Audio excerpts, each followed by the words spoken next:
Friend's taking a picture. Hi, everyone. Has everyone grabbed snacks and drinks? Ready to rock and roll? All right. Can everyone hear us? Hear me, and I'll introduce Randi soon. Yep. Raise your hands. Cool. All right. Well, welcome, everyone. This is officially the first EXO Founders event of the year. It's so nice to see a lot of familiar and new faces in the audience. So thank you for braving the snow. I don't know if it's still out there, but I know some people were scared off. My name's Dhanusha Sivajee. I have the wonderful privilege of managing all things marketing and content here at EXO Group.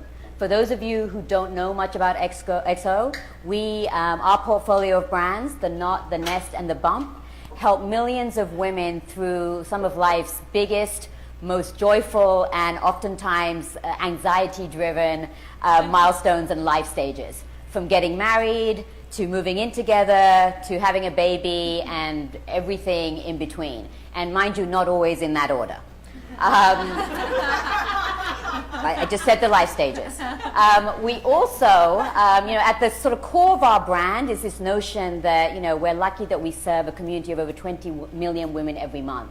And at the core of our brand is this notion that we truly want to empower them to stay true to who they are, right? So whether that's the Knot, helping you break the rules brilliantly and pull off a wedding that's uniquely you, or whether it's the Bump, encouraging women to free themselves of mummy judgments. We really have, for the last 20 years, sought to breed generations of founders. That's where the name came from. It's this idea that, we want women to know who they are, love who they are, and ultimately sort of be the founders of their own purpose and mission in life, however they choose to define it. And here at EXO, we have always been a female-led sort of innovator. So we have a female founder that started this company over 20 years ago when the internet was just a pipe dream. And we continue to build on that founder legacy by being truly a company that's run by women, for women. And that starts at the top at the board level and goes all the way down. I'm proud to say that we have a lot of female badasses running the show. I've got Mike, our CEO, there, but I think he'd agree. A lot of female badasses. And speaking of badasses, I'm truly delighted to have Randi with us today, who's an amazing female entrepreneur. And like I said, thank you for kicking off the year for us as our guest of honor and founder. So let's give her a round of applause before we start. And I'm just going to jump right in. I'm not going to... Great. First of all, I have to say this is really exciting. I just came from Germany where I spoke to a room, I think it was like 7,000 men in the identical gray suit. Oh my God. Do they hand out that suit when you graduate from school or something? So this is amazing. I'm really thrilled to be here. And I'm just going to jump right in. When I read your bio, and I'm going to try and sort of synthesize it here. You are CEO and founder of Zuckerberg Media. You're the author of 3 best-selling books, radio host of Dots Complicated on Sirius XM. You're out every time I turn on the TV, you're hosting some digital lifestyle segment, and then you've just produced your own TV show. So I get tired just thinking about it. Did my husband pay you to say that? He did not. But I guess my question to you is, let's just rewind, right? So you've got a lot going on, but could we go back to sort of day one, how your career started? I know people in the audience just want to know. All right. Ogilvy and Mather, account exec. So my life has turned out very differently than I thought, because I thought I was going to be an opera singer, was how I started. I sang my entire life. I wanted to sing on Broadway or perform at the Met were my dreams. And I got accepted to Harvard University and promptly got flat out rejected from the music major. Like not even nicely rejected, flat out rejection. And I guess that was my first time experiencing the entrepreneurial pivot, because I suddenly found myself at 18 years old having to do a complete pivot of everything that I thought my life was going to be. I became a psychology major and landed a job at Ogilvy and Mather right here in New York City. And that was where I think maybe the happiest, luckiest accident happened to me, because I got there on my first day and pretty much everyone got staffed on these glamorous celebrity and television campaigns, and I got put on a brand new team called digital marketing, and I was pissed off. I was like, I don't want to be on this stupid new team, dead-end job. I want to be with the celebrities. And fast forward 2 years, and everyone was still getting lattes on television sets, and digital marketing was one of the fastest growing parts of the agency. So that sort of started me out on my journey into technology in a very accidental but wonderful way. That's awesome. And then fast forward, we're at Zuckerberg Media. Okay, What prompted you to? So in between Zuckerberg Media, there was a stint at a little company you guys might have heard of called Facebook. And when I was at Ogilvy, probably around maybe year and a half, 2 years, I started getting phone calls and text messages from my brother being like, hey, I could use someone who knows about digital marketing. And what he really meant was that he needed someone to work for free. Yep. Was what he really meant. And Are you the older sister? yes. Yeah, okay. And the plan was to do about 6 months or a year out in Silicon Valley. Yeah. And then after it was like 10 years, we just made it back to New York. 10 years, 2 children, public company. It was an amazing ride. It was, in some ways, it was incredible to be on the forefront of social media and how it's changing all of our lives and all of our industries. On the other hand, though, I had this very complicated relationship with Silicon Valley because I basically spent 10 years being the only woman in a room. Yeah. I was never in a room like this for the 10 years that I was in Silicon Valley. And I had a very complicated relationship with it because on one hand I thought this is an amazing place. It's driving so much innovation. On the other hand, where are the women? Where are people of color? Is it only one demographic that gets to decide what's innovative in the world? And so that was the point that I really thought, okay, this next chapter of my career, I need to do something about this. This is what I'm passionate about, is encouraging more women to go into entrepreneurship and tech and business. And I sort of came to the hypothesis that I just couldn't do it from inside Silicon Valley. Okay. That I had to go out of Silicon Valley and use the media, use pop culture, use these deep areas of influence in order to Get your message. Yes, to get that message across. And that's how I started Zuckerberg Media and kind of I'm sure there were a back lot of to New York. naysayers, right? Can you give us a little bit of like that journey, how it started? Were there Yes. naysayers? How did you kind of go through some of those challenges? Well, I guess, if you look on thebump.com, the advice that it gives is never to make big life decisions when you're like 8.5 months pregnant. Yep, we do say And, that. so naturally, I quit my job at Facebook. We bought a house. We moved, and I started my own company at about 8 3/4 months pregnant. Oh my naturally. Sometimes I think in life it's actually great to just change everything all at once. It's good for the soul. It's good to shake it up. And it is terrifying to start my own company, to leave an incredible job at Facebook and to start my own thing. But for years before that, I had been on stages speaking, telling women to start their own businesses and go have your own company and be an entrepreneur, and yet I wasn't doing that. So at some point I just felt like, okay, it's time for me to walk the walk and be an authentic voice and go through the same thing that I'm telling all of these women to go through. And what better time to do it than with the bump? That's right. Right. Exactly. On your journey. And so just sort of talking about culture and keeping people energized, can you sort of give a little bit of background on sort of your corporate culture at Zuckerberg Media? How do you keep your team motivated and energized? So we have people all over the world in Zuckerberg Media. In fact, the vast majority of the folks that work with me on projects are in Toronto. We have over 100 people who work on my television show Dot that are based in Toronto. So it's definitely, I couldn't run the kind of company that I do without tech, without this culture of remote learning. And I think I have most of my team is in Toronto, in California. I have someone in Florida. It's pretty amazing that we live in a Sort of like an sort of a very global culture. That's right, exactly. Yeah. And one of the things that I decided early on, there's a lot of paths to go when you start your own business. You can definitely go the path of upfront raising money. You could go the path of crowdfunding, bootstrapping. For me, I decided that because I was going to be in media, I wanted to almost launch everything as joint ventures so that I could raise as little money as possible and take as little, risk as possible, but still own my own IP. And I felt at the end of the day, by partnering with companies like NBC on Dot, SiriusXM on my radio show, all of these media companies that I'm with, I'd rather own a slightly smaller piece of something amazing than 100% of nothing. Again, that's just my thought thinking around Zuckerberg Media. But as a media company, it's a volume game. Yeah. So I'm You're like the franchise owner. Right. Exactly. I'm playing in a lot of different parts. And so for me, I've been able to grow and scale my business much more quickly by doing these joint ventures, and it's meant that I have not had to put a lot of money up front, and I'm able to partner with best-in-class partners who take a lot of that risk. We had a lot of people submit questions even before, and we're definitely open up to questions in a little bit, but I think people wanted to know about sort of some of the challenges and struggles, sort of going from Bump to the successful media company that you have today.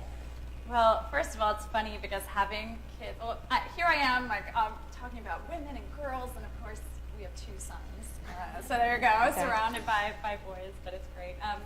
Having children completely changed my entire relationship with technology because there I was in Silicon Valley where everyone is like, rah tech, like what industry are we eating for lunch today, all the time. Yep. And then I stepped back and I realized, oh my gosh, maybe the whole world doesn't feel that way about tech. And now that I have children, I don't think I feel that way about tech do I care either. that much? Like, our 2-year-old walked up to a water bottle the other day and went, hello, Alexa.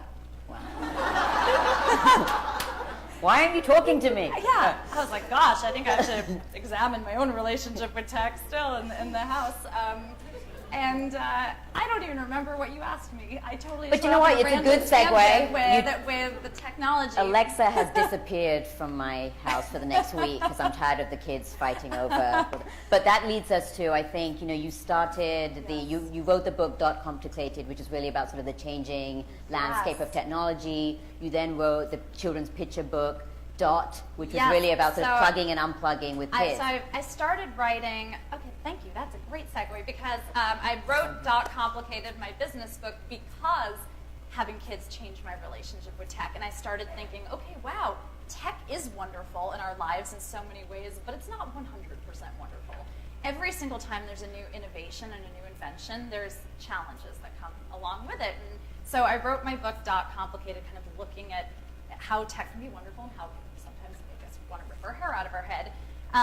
While I was researching Complicated, I was really thinking about getting more women and girls into tech. And all my research was showing that you have to reach girls 7, 8, 9, 10 years old. Like if it's past that, you almost missed your opportunity with the girls because by then their identity is forming, they've been socialized, they're hearing all of these messages from the media and pop culture. So I went back to my publisher and I said, okay, I will finish Complicated if you let me write a children's book called Dot that is about a super techie little girl who wears a pink dress. She's not afraid to be girly, but she is a badass at technology. And I put out Complicated and Dot on the same day, and then weeks later, the Jim Henson Company optioned Dot to turn it into a television show. That's amazing. Oh. So what inspired you, I think, to write Dot? And then we've also got Missy President. Yes. To kind of make that connection for us. Thank you. So Dot just started airing on NBC on Sprout, if anyone here has young children in their lives. And I decided, okay, just Dot alone isn't going to make change. I mean, I'm thrilled to be working on Dot. There needs to be 100 shows like Dot on air that are changing the conversation. And I started thinking about how in my own childhood, I was obsessed with American Girl dolls. Yeah. And like I was a Molly. I don't know what you guys were. I wanted to be a Samantha, but I was totally a Molly. And I just kept thinking about how ingrained that experience is for girls, that you go and you can have tea with your doll and dress them up.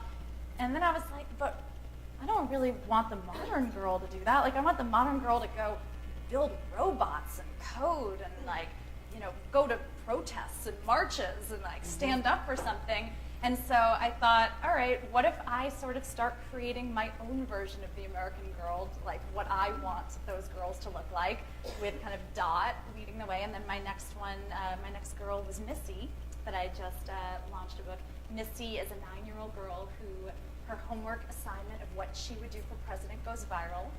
And she wakes up on election day to 100 million Americans writing her name in on their ballot. And America has elected a 9-year-old. I am not going to go further than that with that comment. Right. That's it. I'm going to just leave it right there. But yeah. Well, talk to us about, so let's go back to Dot. I want to talk about Missy, but I'm going to go back to Dot for a second. Could you talk about the journey of how you went from, I think people have a really good sense of kind of how the book started, but sort of taking Dot and turning it into a television series, and sort of how did you get into that media industry? Do you know what I mean? Like, how did television feel? The entertainment industry, I've been in it for a long time. It's its own beast. It is its own Comparing beast. that to Silicon Valley, we would love to kind of be a fly on the wall on both sides. First of all, I have to say being in children's entertainment is so fun because in light of everything that's going on in the world right now, like when I go into work, it's happy. We're talking about making children happy. We're talking about messages that are positive for this next generation. It's a really wonderful world to be in right now. I think as women, we deal a lot with imposter syndrome, where we feel like, okay, when is the world going to wake up and realize we have no business doing what we're doing, and they're going to realize we're a fraud? And for a while, with the television show with Dot, I felt that way. I was like, I have no business having a kids animated television show on air and like running a team of 100 people and telling them what to do. Like, how have I earned this? What right do I have to do this? And then I started, I was like, well, would a man feel that way? I don't think they would. They'd be like, I had an awesome idea. And they'd fake it till they make it. And so 52 episodes later of Dot, it's been a really fun opportunity to tell a lot of stories. I think parents, when they think about children and technology, they immediately go to a place of fear. They immediately think that a child with technology is a kid glued to an iPad on a sofa. That's it. And Dot has given me 52 chances to show parents that there's so many ways to engage with tech in your household in a fun, creative, inspiring way that never once involves a child glued to an iPad on a sofa. And then on the flip side, we've got a lot of questions around, you just have advice for how people can unplug. Right, so as you said, you've really been talking about how technology can help enhance. Yes. But then I think you've also got thoughts around like what are the ways in which people can unplug and should unplug from technology. Yes, I think it's very important. I mean, in fact, with Dot, that's something that's in every episode. We have Dot actually unplugging and going offline because I think, especially for children, tech-life balance should skew way in favor of life, not tech. Unplugging, it's a complicated thing because I think we all know that we should do it in theory, and it's very, very difficult. I mean, these phones, I think I read a stat that 99% of people always have their phone within an arm's reach, even when they're in the bathroom. So think about the next time someone hands you their phone and is like, can you take my photo? Like, just think about that. Where's that phone been? Exactly. I had a really fun experience about 2 years ago to kind of take it all full circle from when I said I wanted to be an opera singer in my life. 2 years ago, I got a call from one of the producers of a show on Broadway here, Rock of Ages. Rock of Ages, saying, hey, we're looking for a new kind of stunt casting. We're looking for a tech person to play a leading role in Rock of Ages. And I thought Ashton Kutcher was going to jump out and be like, you're punked. And I'm like, that's cruel. You can't play with my dreams. But they were not kidding. And I moved to New York just a few days later after that and started rehearsals and actually made it to Broadway after all of that. It was like a 30-show run, I think, right? It was a 30 show yeah. run. And that was my first experience of having to unplug every single day for about 4 hours because you're not like, sorry audience paying $200 a ticket, like I have to go check my text messages. No, like the second the show starts, you're on, you're there. And that was a very interesting experience for me, but I realized like, actually, wow, the world didn't end. People can wait 4 hours to contact you. And the other thing I realized is that I think we're all, we're not giving ourselves chances to be as creative as we possibly can be. Because when you're constantly getting pinged by text messages and interrupted in emails and constantly responding, there's no way that you're giving yourself the opportunity to take that 30,000-foot view of your own life and be as creative as you possibly can with your own life and your own business. So do you take that to work? Do you sort of have time where you're unplugging? There's no email, there's no phone? I do. And you know, it's sad. There's only really a few places left in our world that is kind of socially acceptable to unplug, I guess, at the theater and at the gym. Although less and less. This was And so I think it's really important to carve out that time, especially for everyone in this room who is an entrepreneur, because there's no way that you're taking yourself out of the minutia of your business and your own personal goals enough if you're constantly responding to other people's goals and other people's asks. That's fair. All right, I'm going to switch gears a little bit. Okay. You spoke a little bit about imposter syndrome, and I know a lot of women in the room, we've all felt that at some point. We're like, why are we feeling this when I know the guy next to me that knows even less than I do is sitting there talking some shit? And I'm like, what? Do you know what I'm saying? So do you have any other words of wisdom for female entrepreneurs and just women going up through the ranks, not just as entrepreneurs, just as females, pushing their career forward? Totally. Well, one thing I've been thinking about a lot lately is how mentorship has really changed. I feel like I wasted so much of my early career looking for like that pie-in-the-sky mentor who was going to guide me and help me and solve all my career problems and pave the way for me. And those women always disappointed me. They never had time for me. And when I did connect with them, like the job I had didn't even exist when they were my age. So how could they help me? And it was really only a few years ago that I realized that all along my best mentors were my peers. That I just didn't really think to view them that way. A peer-to-peer network. And that having a strong peer group of women who are going through the same thing as you, who have the time, who can bounce ideas off. And I noticed, my peer group, that we all rose together and we all started helping each other professionally more. So that would be my big advice to women starting off, is to not spend so much time searching for like that one mentor that's going to solve everything, but realize that your best mentors are probably right next to you. Have you sort of formalized that? So this morning, a good friend of mine that we used to work together at HBO, we actually said, like, you know what, next month we're going to have a networking event. We're all going to bring 3 people to the event. And to your point, we all have women in a lot of different senior level positions that we could be building from. I have not formalized that, but maybe we should. Encouraging everyone to do that, honestly. It was like, I had that moment this morning where I literally was like, you're right. So-and-so's already doing this, this, and this. Like, why aren't we all getting together on a regular basis and, venting and sharing stories together? Totally. And if you're starting your career, fine, you might not all be in senior positions yet, but you will be. All right, good. How are we doing on timing? Looking for Melissa. 10 more minutes. Okay, perfect. So I'm going to go back to the list of questions. So switching gears again to women in tech. A little plug here for EXO Group. So we talked about sort of being a very female-led company. We're also really proud of the fact that over 30% of our employee base in tech and product is female. You obviously, both as a founder in tech, but also an active, sort of investor in tech. What's your sort of feeling on how we can get more girls and more women? You touched on a little bit about starting early, but would love to kind of hear your thoughts. Yes. Well, first, so that was another thing I got really sick of, was hearing like, well, there's no pipeline, there's no this. And so I was like, fine, I'm going to put my money where my mouth is. I think it's wonderful. Women should be very philanthropic and should find charities and causes that they feel passionately about. But if you are lucky to have some success in your career, I think it's also incredibly important to pay it forward and actually invest in other women and put your money where your mouth is that way. So there were 2 things that I decided to do after I got just so sick and tired of men saying there was no pipeline of women. I launched my own show on SiriusXM. It's a business talk show. It's not like a women's business talk show, but I bring on at least one female entrepreneur every week.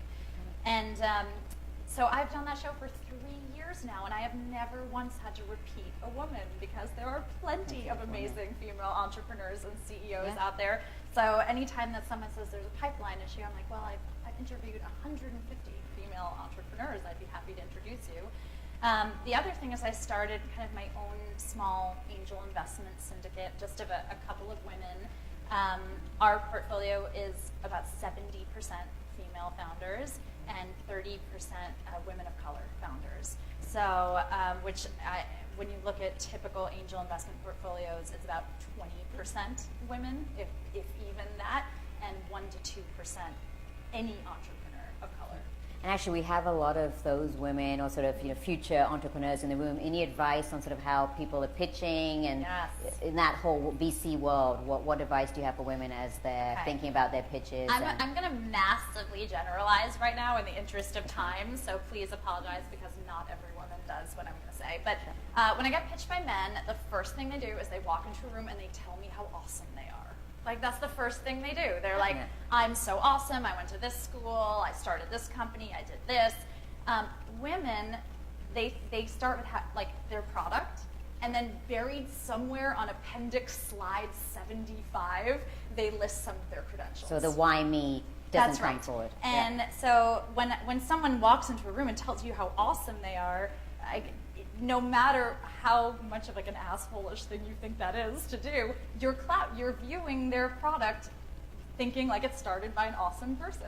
Yeah. So I think women, first of all, need to do much more of that. The second thing is that I find that a lot of women, when they're doing a pitch, they make it more emotional than it should be. It's about like how hard they're working and how passionate they are, and like that makes me want to hug you. It doesn't make me want to open my checkbook.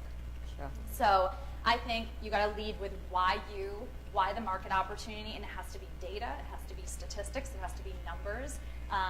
I definitely want to see passion come through, but I think those are kind of two areas for any woman that's pitching that I'd love to see more of. Again, sweeping generalizations, but but I think it's good advice. We can always be reminded of that.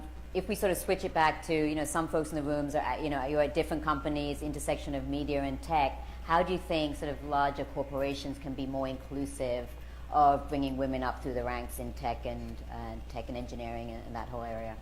It's a great question. I mean, they should take a playbook out of some of the stuff that you guys are doing here, which is terrific.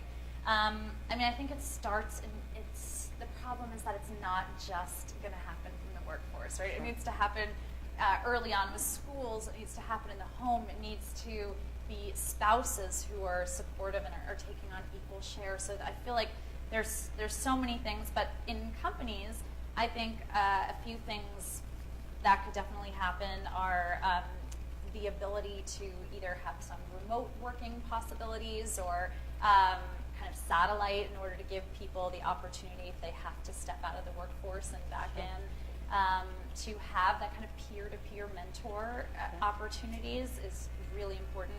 And if you're in an industry where there's not enough women to do that within your company, to make sure that women have the opportunity to partner with like-minded companies who can offer that is something that I think was really, I sort of had to find that on my own in Silicon Valley, and it's trying to build that pipeline, right? That's exactly I think right. for us, it's been a slow and steady, Yes. but it's like, okay, we know we need to get a diverse roster of candidates coming in through the door. That's right. And it's partnering with organizations, different associations, all that good stuff. And it sounds like you're doing that. And I think it's day in, also day out. about having a fun company culture. I mean, I think that's one of the things that you guys do so well that a lot of companies can learn from. A lot of companies, they kind of focus on how they're going to get the customers and kind of the culture of their customers, and they don't think about The creating values a of the strong, company. internal mission statement and culture and values inside their company. And I think that's something that really will attract great people also. That's great. I'm going to do a couple more questions, and I promise I'm going to open it up. We've talked a lot about your successes, but I think, we'd love to just kind of know about like one or two big fails, and did you consider them fails, or how did they help you? Well, I think, yes, it's very easy to sit up here and be like, look at all these wonderful things I did, but for every wonderful thing, there's like 30 things that did not pan out. One thing that's been funny that I've learned, though, is sometimes successes disguise themselves as failures or disappointments, and you don't realize it until way later that it was actually a success. I think the first example, when I first launched Zuckerberg Media, I executive produced a show on Bravo Television. Okay. It was a docuseries about Silicon Valley. I was like really trying to put women in it. The show bombed. It got terrible ratings. It got canceled after a few episodes. And I felt like such a failure. It's like, that's my first television project that I ever did on my own. How am I going to recover from this? How am I going to scoop myself off the floor and go try to launch my vision of doing all these other shows? And it sucked. Mm-hmm. But then about 2 years later, the executive that I had worked on that show with said, you know what, I picked up your book Dot, and I would love to walk you over to the head of our children's department. And that was the day that NBC bought Dot.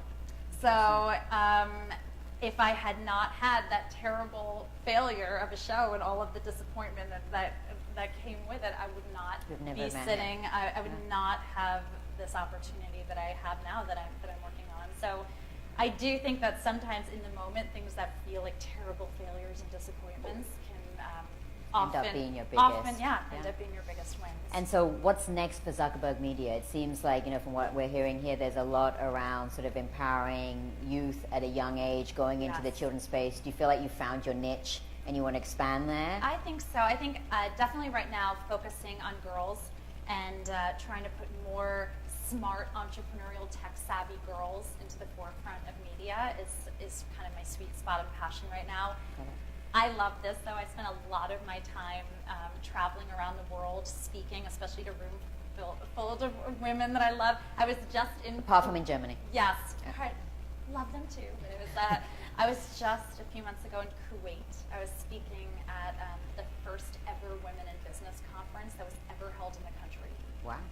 So it's a really core belief of mine is that I think as an entrepreneur, we often fall into a pattern of we think we're solving a problem and we don't realize we're only solving a problem that only we have or that only exists in our small little bubble. And so I really try to make it a big mission of mine to get out there, to travel the world.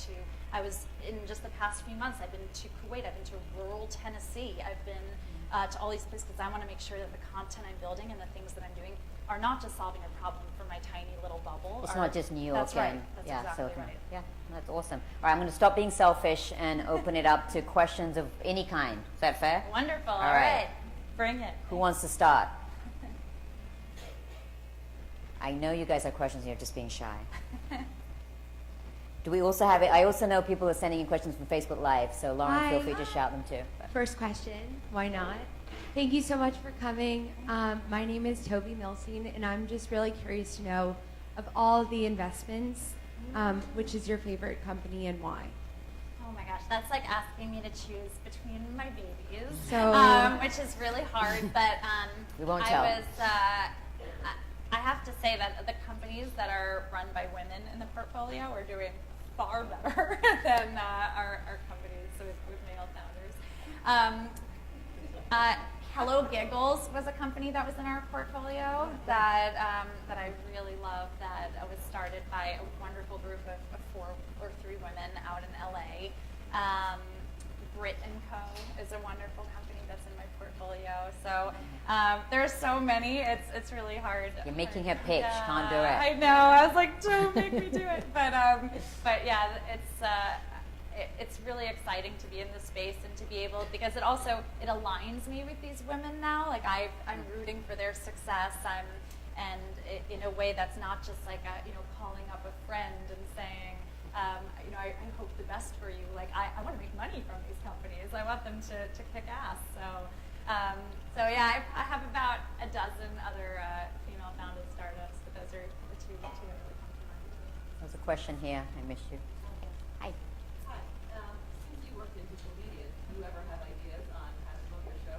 And do you tell the marketing group? Oh yeah. Well, it's kind She's of like, move out the way. No, it's kind of a funny thing because Dot is not currently available on the internet right now because of the way that cable deals are structured. That's something I had to learn.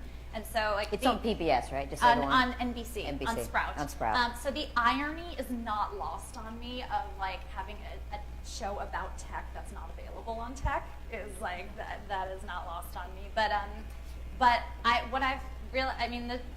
I'm able to kind of take a lot of what I love about social and digital media and infuse that into the show in a fun way. So one of the episodes we did around the holiday is all the kids are having their holiday concert, and if there's a blizzard and they can't go to it, and the music teacher who I got to voice, which was so fun. Ladies, when you own the casino, you can put yourself into the IP, right?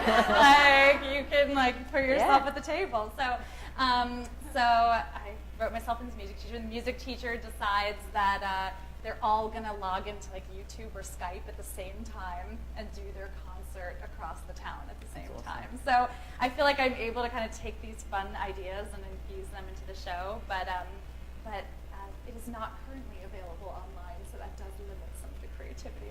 If it was, would you be out there going, we need to do this, this, and this, here's how we're going to apply it? Oh, yeah, absolutely. I'm very involved with the marketing plans for everything that I do, and but I think also that having a partnership means that you have to know when your ideas are additive, and also know when to back off and give your other partner their expertise as well. That's great. We have a question from Amy on Facebook. She said, would you say a book is still the pathway to building your voice in traditional media, or would you go ahead and launch a Facebook Live? Woo!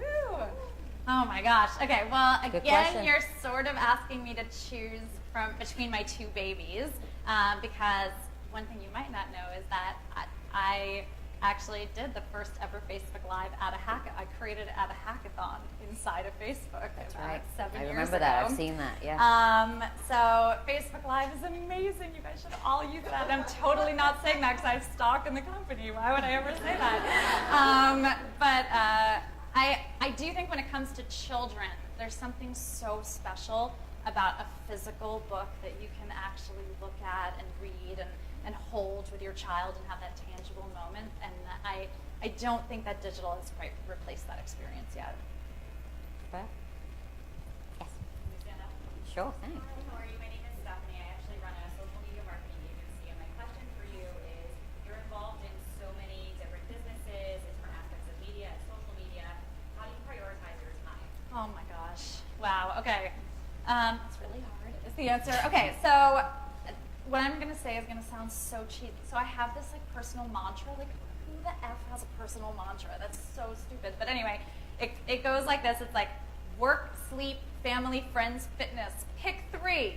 You don't get to pick all 5 of them. You could pick 3. On any given day, or just on any forever? given day. Okay. So tomorrow when you wake up, you could pick a different 3. Okay. But on any given 24-hour period, you only get 3 of them. So as long as it balances out over the long run, I like to give myself permission to be a little more lopsided than well-balanced, because I think that I'm going to pick 3 of them, and I'm going to do those 3. So what are the well. 5 again, just so everyone... Work, sleep, family, friends, fitness.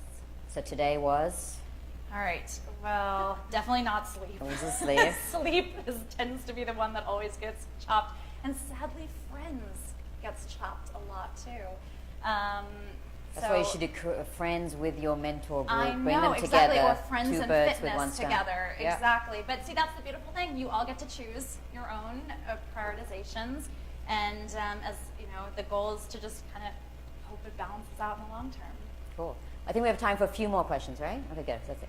Go ahead at the back. Hi, my name's Patrice, and I thought it was interesting what you said about when you were building your media brand, that you chose to partner with existing entities rather than sort of build it up from scratch. So can you just explain that a little bit more? So did you create the content first and then pitch the content to the organization, or did you already have those relationships and you networked and then you kind of came to a consensus together about what type of content to create? That's a great question. The answer is that all of the partnerships are a little bit different, but so I am obsessed with owning my own IP. I feel like, that is the number one way to have power, to build value for yourselves, especially as women, is to create your own IP, own it, and leverage it. So for me, everything that I do, I create my own IP, but I know that I don't have all the answers on how to distribute my own IP in every platform. And I still believe, maybe I'll get in trouble for saying this, but I still believe that with everything that's going on in social media, that television is still the main area of cultural influence in our society. So I really felt that in order to give my IP and my content the longest life possible, that I had to get it on television, which involved bringing partners into the fold. That is changing. The world's changing, as we're seeing with Netflix and Amazon and Hulu and their original shows. But at least in children's content, that's still where you need to be. So I almost always create my own IP, and then I work with other joint ventures in order to, and I give them a piece of it in order to distribute it more broadly together. Again, some of those partnerships are more successful than others. Sometimes it's a little different. Some, like Jim Henson, added their own IP to Dot when they brought it in. They created a whole world and a whole cast of characters. But it's definitely different entrepreneurs see it different ways. But I'd rather, like I said, own half of something awesome than 100% of something that goes nowhere. Cool. We've got two more. Hi, thank you so much for this evening. I just have to say, I think it's a really inspiring time to be a woman right now. With the Women's March and with the rise of women's clubs and CEOs and NASA scientists and all these amazing women who are out there, it's certainly very exciting. I'm curious to know from you, in my experience, the word feminist is one that's kind of met with kind of varied response. I don't know if that's the right word to describe it anymore, if there's something different, but I'd be curious to know from you, as people who are in kind of like the marketing and media and digital world, kind of if you consider yourself a feminist, or if there is some other way of describing You're a founder. this. Yeah. It's founders. No, Founder, yeah. No, that's a great question. I mean, I definitely consider myself a feminist. At the same time, I cannot wait until we're in a world where I'm not a woman entrepreneur, a woman CEO, female founder. Like, I just want to be a fucking CEO and founder. Like, that's what I want to be, you know? And so it's frustrating and it's mixed, but I do think that, you know, the term feminist, at least it brings people together in a way that's inspiring and motivating. And sorry to go on like a random kind of like somber political tangent for a moment, but even in light of everything that was happening this weekend, I was even thinking, you know, like, is it like weird to be coming together for events like this, like in light of everything that's going on in the world?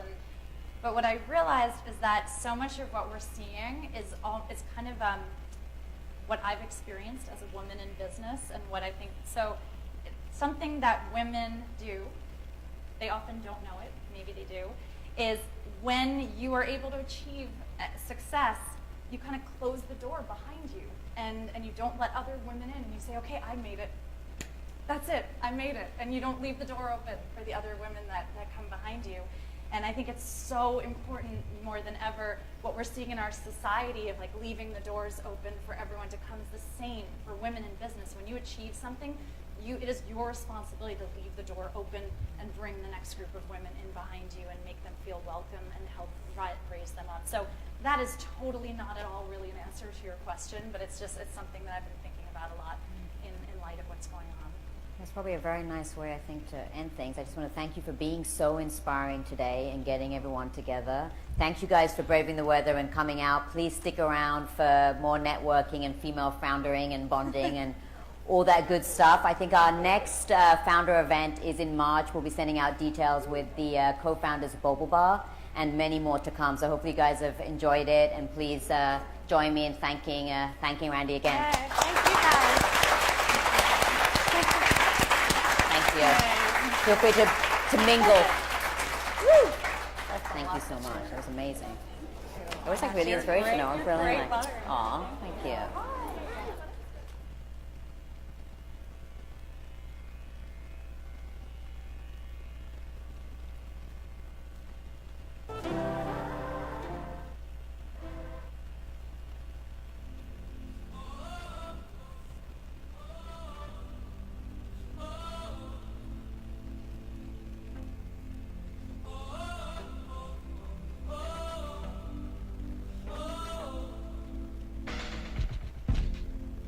Sitting eyes wide open behind these four walls, hoping you come.